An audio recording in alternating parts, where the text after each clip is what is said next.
Once upon a time, there was a land that was happy and prosperous. It had a great education system, safe streets, and jobs for everyone. There were a few poor people and a few rich people. Most were in the middle. The people of this land paid for their good life by investing in their future together. They called this paying taxes.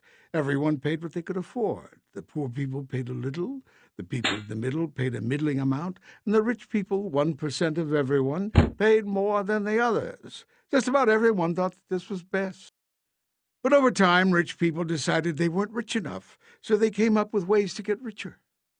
The first way was through tax cuts. They didn't mind if this meant fewer services for everyone. They said, why should I care about other non-rich people? I can hire teachers, safety, waste disposal people to work for me for less money than taxes cost. And then I can keep the rest of my taxes for me. The second way rich people got richer was through tax loopholes. These are laws that allow people to avoid paying taxes, with the idea that it's beneficial for other people too, if this group didn't pay. The third way rich people got richer was to pay no taxes at all. This is called tax evasion. Of course, if all the people did this, everything would fall apart. But rich people and giant companies they owned figured no one would notice. This is illegal, but many did it anyway. And so it went. In 20 years, rich people doubled their share of the land's income. Schools, public safety, the roads, parks, libraries, public transportation all went into decline. The rich people didn't care. They said everyone gets what they deserve, and they bought their own teachers, police, garbage collectors, and transportation. They also bought something else, elections. They spent so much money on politics, they elected people who liked what they liked. More tax cuts for the rich and big businesses, and fewer schools, road repairs, police, firefighters, and nurses for everyone else. When the 99% became upset, the rich people and their politicians said, "There is no other way." They repeated this so often many people believed them. Meanwhile, instead of investing in things that most people could use, and instead of providing jobs that paid people well like they used to, rich people found they could make more money on Wall Street. Wall Street is a place where money makes money. Here, the 1% made money so fast that they devoted more and more money to it. They took some of that money and sent it far away, where workers had no rights, to produce things that workers used to produce here. When ordinary people wondered why rich people needed so much money, the 1% said, "Don't worry. This is good for you, too, because it will trickle down from us to you. Someday you'll be rich, and then the rules we made for us will be your rules, too." Some people weren't so sure about this, so the rich people bought newspapers and TV and radio stations and internet companies and paid them to repeat over and over, "Someday you will be rich, too. There is no alternative." Soon you could hear people saying, "There is no other way. Someday we'll be rich."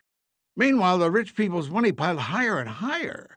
But after a while, it was piled too high. One day, the money fell down with a big crash. It fell down right on the houses of millions of ordinary people. It broke their houses. Then more money towers fell down. They fell on ordinary people's jobs. This is terrible. Everyone was scared. How did this happen? The government said, "We have to fix this." They were so used to rich people being rich, they immediately started printing money and giving it to rich people. But they didn't give any to the ordinary people whose houses and jobs were broken by the crash. Those people said, "You give the rich people money to replace their money that got lost in the crash. Why aren't you giving us any to fix our houses and our jobs? They got broken in the crash too." The government had no answer. Now the people got mad. Since they weren't sure who to be madder at, the government or rich people, they got mad at both. Rich people got worried. They thought, if the people get mad enough at us, they might take some of our money. This really upset the rich people, because they loved their money more than anything in the whole world. So they devised a plan. They called it, "Look over there." Whenever people said, "How come you rich people are getting richer while all the rest of us are losing our houses, our jobs, and our schools?" the rich people pointed at someone else and said, "Look over there." First they pointed at the people whose houses were broken and said, "Look over there. Poor people caused the crash. They built their houses in the wrong place. they hadn't done that, the money wouldn't have fallen on them. But most people didn't believe them. So the rich people pointed at someone else this time, teachers. They said, look over there. Teachers have jobs and you don't. No one can ever fire them. And lots of teachers are bad. The schools are failing. Teachers are the reason. Bad teachers. Bad teachers. Most people didn't believe this. They remembered the problem was the crash, not bad teachers. The rich people realized it might be safer for them if someone else pointed their fingers.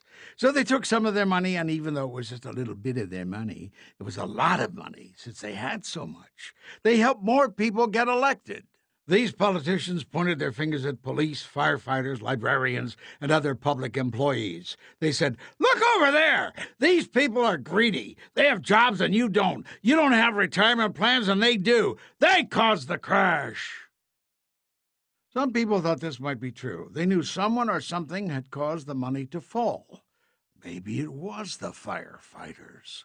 But others remembered that firefighters helped them when their houses were on fire. They also remembered it was the 1% who built the money towers that crashed on their houses and jobs. Some people even remembered those towers of money had replaced factories and jobs that people used to have. And those jobs used to have retirement plans, too.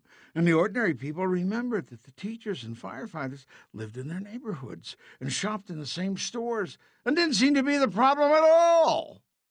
The people looked around. They saw too many students in their classrooms. They saw their roads filling with holes. They saw when they needed help, it took longer to arrive. People began to say, maybe rich people have too much money now.